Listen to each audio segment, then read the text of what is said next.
2021 में अफगानिस्तान से US evacuation के बाद एक बार फिर अफगानिस्तान में तालिबान की ही हुकूमत कायम हो गई और इसके बारे में लोगों के मिक्स्ड रिव्यूज़ थे।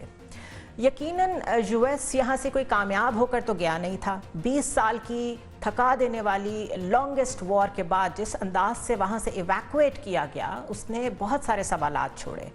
एनालिस्ट ने उसको वियतनाम की इवैक्यूएशन के साथ इक्वेट किया और पीछे छोड़े गए वो अफ़गानी जिन्होंने तालिबान के ख़िलाफ़ अफ़गानिस्तान की रीबिल्डिंग में या रिकन्स्ट्रक्शन में या नेशन बिल्डिंग में व्हाटएवर दैट वाज यूएस का भरपूर साथ दिया। एंड में वो सारे तालिबान के आसरे पर ही रह गए। उम्मीद बहुत से लोगों को ये थी कि शायद इस दफ़ा तालिबान ने भी कुछ सीखा हो, गवर्नेंस पे फोकस करें और दोहा एग्रीमेंट का रिगार्ड करें। लेकिन ना सिर्फ ये कि फ़ौरन आईसिस, दाइश और टीटीपी जैसे टेररिस्ट ग्रुप वहाँ पे दोबारा से इकट्ठे होते नज़र आए, बल्कि तकरीबन 40 मिलियन अफ़गान सिटीजन्स बदतरीन माशी हालात का शिकार हुए और गवर्नेंस और रीबिल्डिंग इस सब का तो दूर दूर तक ना ही पूछिए।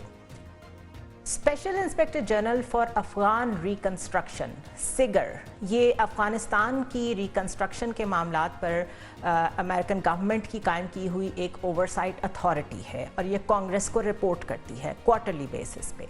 इस अथॉरिटी ने अपने इस क्वार्टर की रिपोर्ट में कहा है कि 2021 में अमरीकी इनखला के बाद तकरीबन $3.71 बिलियन की एड अफ़गानिस्तान में खर्च की गई है। एडिशनल $1.2 बिलियन की फंडिंग भी रिलीज़ के लिए तैयार है और इस रिपोर्ट में ये भी बताया गया है कि अफ़गानिस्तान के जो फ्रोज़न एसेट्स थे अमेरिका में तकरीबन $3.5 अरब हैं वो भी स्विट्ज़रलैंड में एक अफ़गान फ़ंड कायम किया गया है और वहाँ पे मुंतकिल कर दिए गए हैं। इसी रिपोर्ट के मुताबिक इतनी बड़ी इमदाद के बावजूद अफ़गान तालिबान की जो पॉलिसीज़ हैं वो रिग्रेसिव हैं, हॉस्टाइल हैं और जाबिराना हैं। और इतनी इमदाद मिलने के बावजूद अफ़गान तालिबान ने ख़ास तौर पे ख़वातीन के साथ जो सलूक वहाँ पे रवा रखा हुआ है, उनकी एक ख़ास सिस्टमैटिक वे में एक्सक्लूजन की जा रही है from social and political life. उन पे पाबंदी है इन अदर वर्ड्स। इसी रिपोर्ट के मुताबिक अफ़गानिस्तान में आईसिस, अलकायदा और टीटीपी की मौजूदगी से रीजन को, पाकिस्तान को सिक्योरिटी थ्रेट्स हैं। रिपोर्ट में कहा गया है कि 2024 में पाकिस्तान में अफ़गान सरजमीन से 640 टेररिस्ट अटैक हुए सिर्फ एक साल में और इसी वजह से पाक अफ़गान ताल्लुकात भी कशीदगी का शिकार हैं। अगर इस रिपोर्ट को देखें और सदर ट्रंप के जो रीसेंट इक़दामात हैं उनको देखें, स्पेसिफिकली फ़ॉरेन एड के बारे में जो उनका एग्जीक्यूटिव ऑर्डर था, तो यूँ लगता है कि एक दफ़ा फिर यूएस का फोकस अफ़गानिस्तान जैसे उन सब कंट्रीज़ की तरफ आएगा जो उसकी एड पे डिपेंडेंट हैं। ट्रंप ने अफ़गानिस्तान को कहा है कि अगर फ़ौजी साजो सामान हमारा आप वापस करते हैं तो फिर इमदाद मिलती रहेगी। साथ ये भी कहा है कि अगर हम सालाना अरबों डॉलर अदा करने जा ही रहे हैं तो इन्हें बताएं कि जब तक वो हमारा फ़ौजी साजो सामान वापस नहीं करते हम उन्हें रकम नहीं देंगे। सब जानते हैं कि पाकिस्तान ये पॉइंट कब से रेज़ कर रहा है कि ये जो सारा सामान एमुनेशन आप पीछे छोड़ के गए थे, इसने वहाँ पर टेररिस्ट ग्रुप्स को एम्पावर किया है। अब लग ये रहा है कि ट्रंप का फोकस दोबारा अफ़गानिस्तान में आएगा। वहाँ अपने मकासद हासिल करने के लिए पाकिस्तान एक दफ़ा दोबारा इंगेज होगा और हमने किस तरह इंगेज होना है ये अब हमने ख़ुद देखना है। इसके साथ साथ जो इंडिया स्पेसिफिक पॉलिसीज़ हैं उसमें हम कैसे अपने लिए सहूलत ले सकते हैं और ख़ास तौर पे काउंटर टेररिज्म में इस दफ़ा अपने इंटरेस्ट में जेन्युइनली कौन सी पॉलिसी फॉलो की जाएगी, that is going to be very very important. अभी तक की जो पॉलिसी रही है वो कामयाब रही है और उसी को आप देख रहे हैं इंडोर्स कर रही है सिगर की ये रिपोर्ट। बहरहाल प्रेसिडेंट ट्रंप कैसे सोच रहे हैं इस पर बात करते हैं। हमारे साथ मौजूद हैं उनके साबिक मशीर रिपब्लिकन हैं साजिद तारर साहब। साजिद साहब, thank you so much for joining us. मैं आपसे बात करने से पहले जिक्र कर रही थी एक रिपोर्ट का जो अफ़गानिस्तान के हवाले से कांग्रेस में पेश की गई है और लगता यूँ है कि जहाँ जहाँ भी American tax payers money involve है फॉरेन एड की शक्ल में, उसके ऊपर एक बड़ा hard liner stance president Trump की तरफ से आने वाला है। अब अगर अफ़गानिस्तान की इमदाद बंद की जाती है तो वहाँ तो हालात मज़ीद ख़राब होंगे, बदतर होंगे और उसी रिपोर्ट में ये भी लिखा हुआ है कि जिस तरीके से वहाँ पे टेररिस्ट ग्रुप वापस आए हैं उससे पाकिस्तान बहुत इफ़ेक्ट हुआ है। तो आपको लगता है एक दफ़ा फिर अफ़गानिस्तान को लेके कोई काउंटर टेररिज्म की तरफ फोकस जाएगा प्रेसिडेंट ट्रंप का?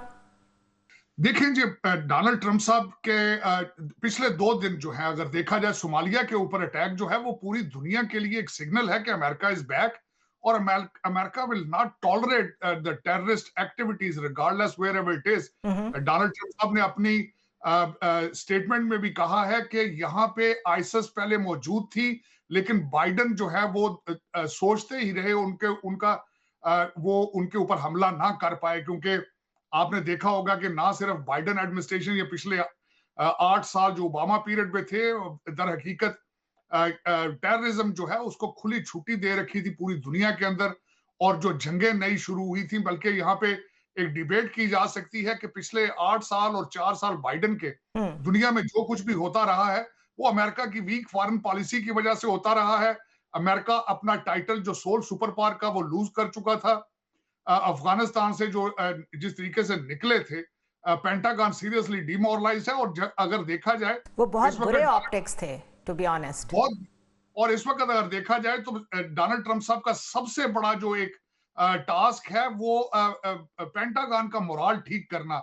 हम्म। देखें, उनका पिछले 4 साल के अंदर भी उनका जो डॉक्ट्रिन था अचीविंग पीस थ्रू स्ट्रेंथ, तो उन्होंने एयर स्पेस स्पेस फोर्स भी बनाई, और इस वक्त भी देखा जाए जो हमारे नए जो सेक्रेटरी डिफेंस हैं, वो उनका उनका इंतखाब होना ये एक निशानी है कि पेंटागन को स्ट्रॉन्ग किया जाएगा, और जहां जहां भी अमेरिकन इंटरेस्ट और अमेरिकन एलाइज अंडर थ्रेट हैं उनको सख्ती के साथ डील किया जाएगा।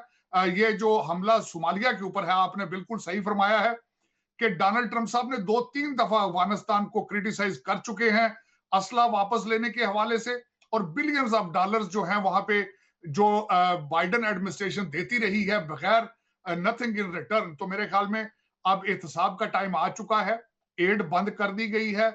अब एड वहीं जाएगी जहां अमेरिकन इंटरेस्ट जो है वो प्रोटेक्टेड होगा। ऑलराइट।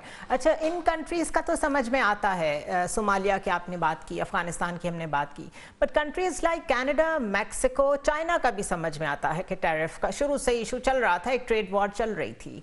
बट ये जो इतना हार्ड लाइनर स्टांस है, अब तो वो यूरोपियन यूनियन भी फिक्रमंद हो गई है। जर्मन चांसलर कह रहे हैं कि शायद हमारी तरफ भी इसके असरात आएँ। इसकी क्या वजह है? देखिए, सारे अगर देखा जाए तो ना सिर्फ यूरोपियन यूनियन बल्कि इजराइल इटसेल्फ, इन्होंने सब ने अमेरिका की वीक फॉरेन पॉलिसी को अब्यूज किया है। इन्होंने पिछले 4 साल बिलखसूस अगर देखा जाए, और इस वक्त डोनाल्ड ट्रंप साहब इस वक्त अगर देखा जाए तो पैनिक मोड में लग रहे हैं। वो इस हम्म। वजह से कि उनके पास सिर्फ 22 महीने मौजूद है, 2 साल 24 महीने मौजूद हैं। उसके बाद कांग्रेस का इलेक्शन होगा। अगर वो मैंडेट में जरा भी लड़खड़ाए अपने पीरियड के अंदर हम्म। और अपने अवाम को जनरल मैसेज को वो सेटिस्फाई ना कर पाए, तो रिपब्लिकन पार्टी हाउस लूज कर जाएगी, डोनाल्ड ट्रंप साहब की पावर कम हो जाएगी, और उसके बाद रिपब्लिकन पार्टी का फ्यूचर जो है वो भी दांव पर है। तो इस वक्त अगर देखा जाए, आपने देखा होगा कनाडा मैक्सिको से सबसे बड़ा इशू था इलीगल इमिग्रेशन और यहां से ड्रग्स का आना, हम्म। और दोनों साइडों पे कंट्रीज ने अब्यूज किया। इन चीजों पे आपने देखा मैसिव एक इन्वेजन, डोनाल्ड ट्रंप साहब इसमें बल्कि ओपन बॉर्डर से बड़ा एक लफ्ज है इन्वेजन। उन्होंने इन्वेजन इन्वेजन जो का था, वर्ड यूज किया उन्होंने, एग्जैक्टली और कार्टेल से अपनी सोसाइटी को पाक करने की बात की। चाइना के साथ तो समझ में आती है राइवलरी, लेकिन ये एकदम से जो टैरिफ्स की शक्ल में कंज्यूमर के ऊपर इफेक्ट आएगा, जो एनालिस्ट्स हैं वो कहते हैं कि एंड रिजल्ट में जो सबसे ज़्यादा सफ़र कर रही होती हैं वो दोनों साइड्स होती हैं, कोई एक साइड नहीं होती। कंज्यूमर सबसे ज़्यादा सफ़र करता है। तो आपको लगता है कि ये लॉन्ग टर्म में सही पॉलिसीज़ हैं, या ये शुरू के दिनों में अपने वोटर के साथ जो वादे किए थे ये उनके लिए एक हनीमून पीरियड है? मेरे ख्याल में मैं इसको समझता हूं कि this is a temporary phase, negotiate करने के लिए चीजें जो हैं वो टैरिफ लगाए जा रहे हैं। आप देखेंगे कि फ्यूचर में डोनाल्ड ट्रंप साहब निगोशिएट करके अपने अहदाफ हासिल करेंगे, और बार बार वो कह चुके हैं कि वो जंगों के अहदाफ जो हैं वो टैरिफ से हासिल करेंगे। कनाडा, आप देखेंगे कि Canada was casting more than $250 billion a year to the American taxpayers, और फिर वो aligned भी नहीं थे। ट्रूडो साहब was not aligned with the American interest। Mexico जो था वो आप देखें एक मैसिव इन्वेजन में कंट्रीब्यूट कर रहा था। ना सिर्फ एक इन्वेजन थी बल्कि ड्रग्स का फ्लो, कार्टल्स आ चुके थे, यहाँ पे कांगो से आ चुके थे, वेनेजुएला जो है वो यहाँ पे उन्होंने अपने क्राइम की शॉप्स खोली हैं। तो दर हकीकत डोनाल्ड ट्रंप साहब अभी इस वक्त जो है अपना प्रेशर क्रिएट कर रहे हैं, लेकिन later on you will see it, he will negotiate और ultimately he is a businessman, economy his top agenda. Inflation, Kamala Harris का इलेक्शन हारने की सबसे बड़ी रीजन इन्फ्लेशन थी, और डोनाल्ड ट्रंप साहब उसको कभी भी दांव पे नहीं लगा सकते। अभी तो कुछ दिन हुए हैं, अपना तेल निकालेंगे, ऑयल जो वो बार बार कह रहे हैं कि we are sitting on the biggest oil reserve in the US, उससे निकालेंगे, इन्फ्लेशन कम होगा। Donald Trump is ultimately is a businessman, he is not a traditional और कन्वेंशनल प्रेसिडेंट। बिल्कुल।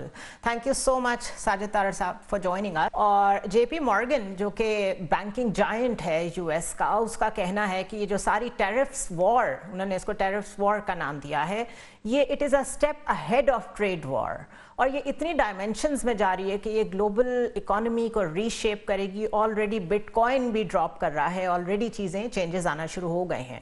बट पाकिस्तान के लिए ये चीज़ मेरे ख्याल है हौसला अफजा है कि हम कब से कह रहे थे कि जो कुछ यहाँ हो रहा है अफगानिस्तान से हो रहा है, and this needs to be stopped.